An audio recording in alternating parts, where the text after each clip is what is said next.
بچھڑا کچھ اس ادا سے کہ رت ہی بدل گی، بچھڑا کچھ اس ادا سے کہ رت ہی بدل گی، ایک اسیب سارے چکیا کو ویران کر گیا۔ جیتے جی کچھ قدر ہوتی نہیں انسان کی، جیتے جی کچھ قدر ہوتی نہیں انسان کی، یاد آتی ہیں وفائیں ان کے مر جانے کے بعد۔ میرے نہایت ہی قابل احترام معزز سامعین، موت یقیناً ایک اٹل حقیقت ہے جس سے کسی کو انکار نہیں۔ جب آتی ہے تو نہ کسی مصلحت کا خیال، نہ بچوں پہ ترس، نہ وقت سے سروکار، نہ بچپن، نہ جوانی، نہ بڑھاپے کا لحاظ، ہزاروں کی چاہت اور دلوں کی دھڑکن کو جب چاہتی ہے لے جاتی ہے۔ گویا زندگی موت کے لیے تمہید ہے، موت کہیں بہاروں کو خزاؤں میں تبدیل کر دیتی ہے اور ہر چیز پہ موت آنی ہے۔ لیکن معزز سامعین، بعض اموات ایسی ہوتی ہیں جس کو تسلیم کرنے پہ دل آمادہ نہیں ہوتا،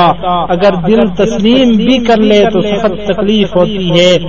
انہی خوش نصیبوں میں سے ایک شخصیت چکیا سے تعلق رکھنے والے بابو سلیم صاحب کے بیٹے اسیب سلیم ہیں۔ 28 اپریل سن 2011 کا سال بابو سلیم صاحب اور دیگر ان کے رشتہ داروں کے لیے ایک حامل حزن کی حیثیت رکھتا ہے۔ اپریل کا یہ مہینہ ان کے لیے غموں کا پہاڑ لے کر ثابت ہوا۔ 28 اپریل کو چکیا کی جامع مسجد سے ایک انوکھی اور بدلی آواز میں اعلان ہو رہا ہوتا ہے کہ آج بابو سلیم صاحب کا بچہ اسیب سلیم وفات پا چکا ہے، جس کی نماز جنازہ 3 بجے ادا کی جائے گی۔ یہ اعلان سنتے ہی ہر فرد کی آنکھوں میں آنسو آ گئے اور آنکھوں تلے اندھیرا چھا گیا کہ خدایا یہ کیا ہو گیا، اور ہر کسی کو یہ یقین ہی نہیں آ رہا تھا کہ یہ کیا واقعہ ہو گیا۔ بالآخر موت کی حقیقت کو تسلیم کرنا ہی پڑتا ہے۔ معزز سامعین، میں آپ کے سامنے جس شخصیت کا تعارف پیش کر رہا ہوں وہ اسیب سلیم 21 دسمبر 1992 کو چکیا کے گاؤں باؤ سلیم صاحب کے ہاں پیدا ہوئے۔ اسیب سلیم کے والد اور اسیب سلیم کی والدہ کا تعلق بھی محکمہ تعلیم ہی سے ہے۔ ایک علمی گھرانے میں پیدا ہونے والا یہ بچہ والدین دیگر رشتہ داروں کے لیے ایک بہت بڑی نعمت تھی۔ والدین دیگر رشتہ دار سب اس بچے سے خوش تھے اور والدین کے لیے یہ پہلی اولاد بھی تھی۔ اسیب سلیم کی بچپن ہی سے عجیب عادات تھی۔ دوسرے بچوں سے مختلف نظر آنے والا یہ بچہ بڑی پیار، محبت اور شفقت کے ساتھ یہ پرورش پانے لگا۔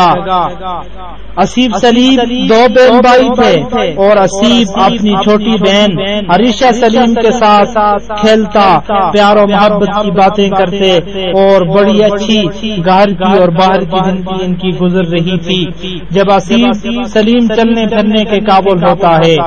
والدین اسیب کو چکیا کے ایک سکول ماسٹر مشتاق صاحب کے ہاں حدیبیہ پبلک سکول میں داخل کر دیتے ہیں۔ کلاس KG سے لے کر 8ویں جماعت تک اسیب اسی حدیبیہ پبلک سکول میں تعلیم حاصل کرتا ہے اور اس کے بعد 8ویں جماعت سے لے کر 10ویں جماعت تک ملک اشتیاق صاحب کے سکول مدینہ پبلک ہائی سکول میں اس نے تعلیم حاصل کی۔ ابتدائی سے محنت، ذہانت، شرافت جیسی صفتوں سے اللہ تعالیٰ نے اسیب کو نوازا تھا۔ میٹرک تک تعلیم اسیب نے جو مدینہ سکول میں حاصل کی اور میٹرک امتیازی نمبروں سے پاس کی، پڑھائی کے 10 سال گزر گئے تھے۔ اب اسیب خود بھی سوچ رہا تھا اور والدین کی بھی یہ خواہش تھی کہ اب باقی ماندہ تعلیم کسی اور اچھے اور معیاری ادارہ میں حاصل کی جائے۔ چنانچہ 2010 میں اسیب سلیم مانسہرہ کے ایک معیاری ادارہ Jinnah degree college of commerce and management sciences کا انتخاب کر لیتا ہے اور جناح کالج مانسہرہ میں فرسٹ ایئر کے اندر داخلہ لے لیتا ہے۔ جبکہ اسیب سلیم کی چھوٹی بہن وہ مانسیرا کے دوسرے بڑے معیاری ادارہ مانسیرا پبلک میں داخلہ لے لیتی ہے۔ یوں ان کی زندگی کا ایک اور سفر شروع ہو جاتا ہے اور اسیب سلیم کا والد روزانہ صبح بڑی پیار محبت جوش اور جذبے کے ساتھ اسیب اور اس کی بہن کو کالج لے کر جاتے اور واپس لے کر آتے۔ اسیب سلیم نے جناح کالج میں بڑی محنت جدوجہد سے تعلیمی سلسلے کا آغاز کیا۔ کالج اسٹاف کالج انتظامیہ اسیب سے بہت زیادہ مطمئن تھے اور ڈائریکٹر جناح کالجز فیاض احمد سوہاتی صاحب اور ایڈمنسٹریٹر جناح کالجز فارز احمد سوہاتی صاحب نے اسیب کے تاثرات کے حوالے سے کہا کہ پورے سال میں کوئی بھی ایسا دن نہیں آیا جس دن اسیب کی کوئی شکایت ہمیں ملی ہو، اور ہاں میں اس موقع پر ان والدین کو خراج تحسین پیش کرتا ہوں کہ ان والدین نے اس بچے کی ایسی تعلیم و تربیت کی اور اس بچے نے بھی ایسا وقت گزارا کہ نہ صرف اس سے والدین خوش تھے، نہ صرف اس سے رشتہ دار خوش تھے، بلکہ معاشرے میں رہنے والا ہر فرد جو بھی اس اسیب کو جانتا تھا، اور اسیب کے کالج کے اساتذہ کالج کی انتظامیہ بھی اسیب سے بہت زیادہ خوش تھی۔ یقیناً یہ اسیب سلیم کے والدین کے لیے ایک خوشی کا مقام ہے۔ جناح کالج کی انتظامیہ اسیب سلیم کو مستقبل کا ایک اچھا معمار سمجھ رہے تھے کہ یہ بچہ بڑے اچھے انداز میں ملک و ملت اور اسلام کی خدمت کر سکتا ہے، لیکن قدرت کا فیصلہ کچھ اور ہی تھا۔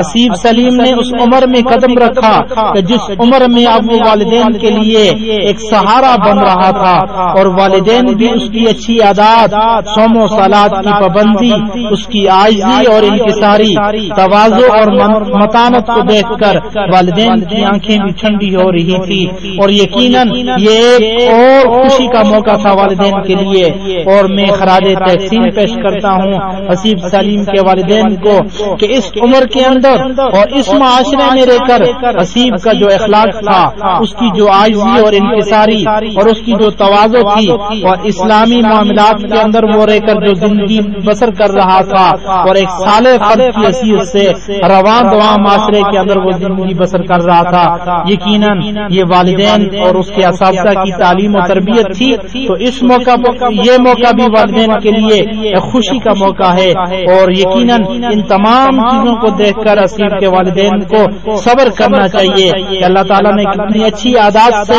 اسیب کو نوازا تھا۔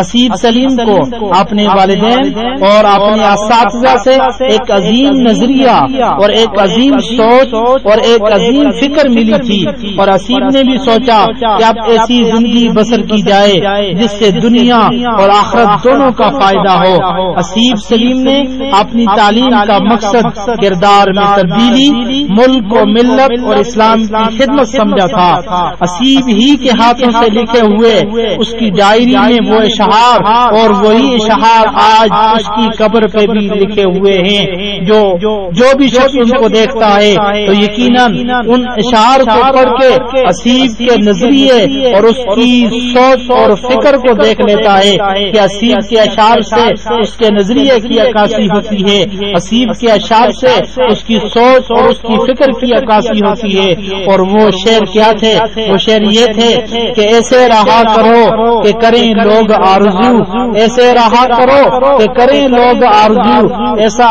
چلن چلو کہ زمانہ مثال دے۔ ہاں یقیناً اس کی سوچ بڑی عظیم تھی۔ اور دوسرا شعر کہ زندگی تو بے وفا ہے ساتھ چھوڑ جاتی ہے، زندگی تو بے وفا ہے ساتھ چھوڑ جاتی ہے، موت محبوب ہے جو ساتھ لے کر جاتی ہے۔ اس موقع پر بھی میں اسیب سلیم کے والدین کو خراج تحسین پیش کرتا ہوں کہ اسیب سلیم کا جو نظریہ تھا،